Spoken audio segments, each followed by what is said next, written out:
بسم اللہ الرحمن الرحیم۔ السلام علیکم ویورز، آج آپ کے لیے لائے ہیں حسینی دولہا۔ چینل پر نئے آنے والوں سے درخواست ہے چینل کو سبسکرائب کر لیں۔ حضرت سیدنا وہاب ابن عبداللہ کلبی رحمۃ اللہ علیہ قبیلہ بنو کلب کے نیک خلوص اور گبرو نوجوان تھے۔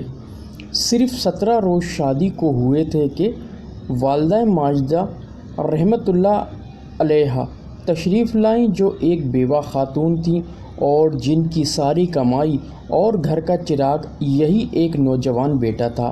والدہ نے رونا شروع کر دیا۔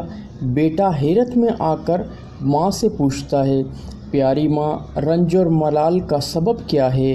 مجھے یاد نہیں پڑتا کہ میں نے اپنی عمر میں کبھی آپ کی نافرمانی کی ہو، نہ آئندہ ایسی جرأت کر سکتا ہوں۔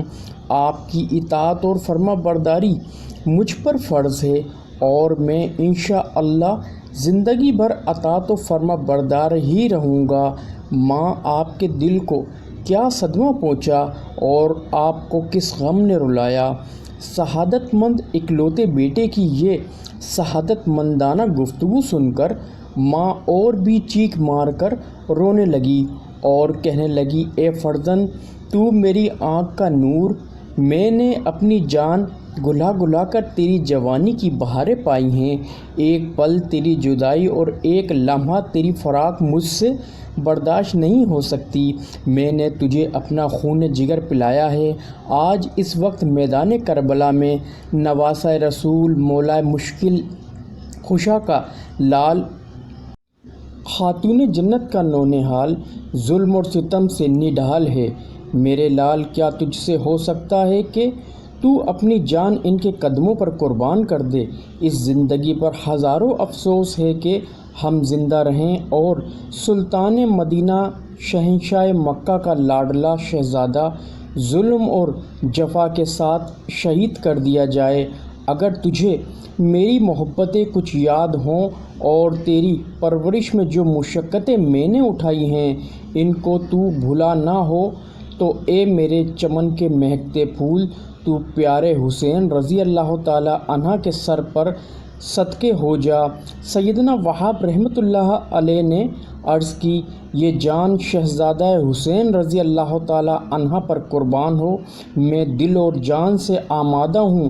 ایک لمحے کی اجازت چاہتا ہوں تاکہ اس بیوی سے 2 باتیں کر لوں جس نے اپنی زندگی کے عیش اور راحت کا سہرا میرے سر پر باندھا ہے اور جس کے ارمان میرے سوا کسی کی طرف نظر اٹھا کر نہیں دیکھتے۔ اس کی حسرتوں کے تڑپنے کا خیال ہے۔ اگر وہ چاہے تو میں اس کو اجازت دے دوں کہ وہ اپنی زندگی کو جس طرح چاہے گزارے۔ زوجہ کی طرف آئے اور اسے خبر دی کہ فرزند رسول صلی اللہ علیہ وسلم گلشن مولا علی کے مہکتے پھول میدان کربلا میں رنجیدہ ہیں، غداروں نے ان پر نرغہ کیا ہے۔ میری تمنا ہے کہ ان پر جان قربان کروں۔ یہ سن کر نئی دلہن کہنے لگی، افسوس کہ میں اس جنگ میں آپ کے ساتھ نہیں دے سکتی۔ شریعت اسلامیہ نے عورت کو لڑنے کے لیے میدان میں آنے کی اجازت نہیں دی۔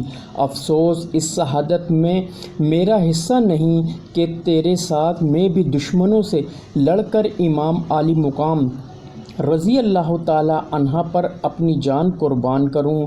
سبحان اللہ، آپ نے تو جنت کا ارادہ کر لیا۔ وہاں حوریں آپ کی خدمت کی آرزو مند ہوں گی۔ بس ایک کرم فرما دیں کہ جب سردار ان اہل بیت کے ساتھ جنت میں آپ کے لیے نعمتیں۔ حضرت وہاب اپنی اس نیک دلہن اور برگزیدہ ماں کو لے کر امام حسین رضی اللہ تعالی عنہ کی خدمت میں حاضر ہوئے۔ دلہن نے عرض کی، اے ابن رسول، یہ حضور پر جان نثاری کی تمنا رکھتے ہیں اور میں نہایتی بے کس ہوں۔ کوئی ایسا رشتہ دار بھی نہیں جو میری خبر گیری کر سکے۔ التجا یہ ہے کہ محشر میں میری ان سے جدائی نہ ہو اور دنیا میں مجھ غریب کو آپ کے اہل بیت اپنی کنیزوں میں رکھیں اور میری تمام عمر آپ رضی اللہ تعالی عنہ کی پاک بیویوں کی خدمت میں گزر جائے۔ سید وہاب نے بھی عرض کر دی کہ یا امام عالی مقام اگر حضور تاجدار رسالت صلی اللہ علیہ وسلم کی شفاعت سے مجھے جنت ملی تو میں عرض کروں گا یا رسول اللہ صلی اللہ علیہ وسلم یہ بی بی میرے ساتھ رہے۔ حضرت وہاب رحمۃ اللہ علیہ امام عالی مقام رضی اللہ تعالی عنہ سے اجازت لے کر میدان میں چل دیے۔ جو سامنے آیا تلوار سے اس کا سر اڑایا، سرکشوں کے سروں کا انبار لگا دیا، نااہلوں کے جسم خاک اور خون میں تڑپتے نظر آنے لگے۔ لڑتے ہوئے اچانک واپس ماں کے پاس آ کر عرض کی، والدہ تو مجھ سے اب تو راضی ہوئی، اور دلہن کے پاس پہنچے جو بے قرار رو رہی تھی اور اس کو صبر کی تلقین کی۔ اتنے میں دشمنوں کی طرف سے آواز آئی، کوئی ہے مقابلے پر آنے والا؟ سیدنا وہاب گھوڑے پر سوار ہو کر میدان کی طرف روانہ ہوئے۔ نئی دلہن ٹکٹکی باندھے ان کو جاتے دیکھ رہی تھی اور آنکھوں سے آنسوؤں کے دریا بہہ رہے ہیں۔ حضرت وہاب میدان میں پہنچے۔ اس وقت میدان میں دشمنوں کی طرف سے ایک مشہور سوار حاکم بن طفیل سامنے آیا۔ سیدنا وہاب نے ایک ہی حملے میں اس کو نیزے پر اٹھا کر اس طرح زمین پر دے مارا کہ ہڈیاں چورم چور ہو گئیں اور دونوں لشکروں میں شور مچ گیا۔ دشمنوں میں مقابلے کی ہمت نہ رہی، یہاں تک کہ نیزہ پارا پارا ہو گیا۔ جب دشمن حضرت وہاب پر قابو نہ پا سکے اور اس جنگ سے تنگ آ گئے تو عمرو بن سعد نے حکم دیا کہ سپاہی اس نوجوان کے گرد ہجوم کر کے حملہ کریں اور ہر طرف سے یکا بارگی ٹوٹ پڑیں۔ چنانچہ ایسا ہی کیا گیا۔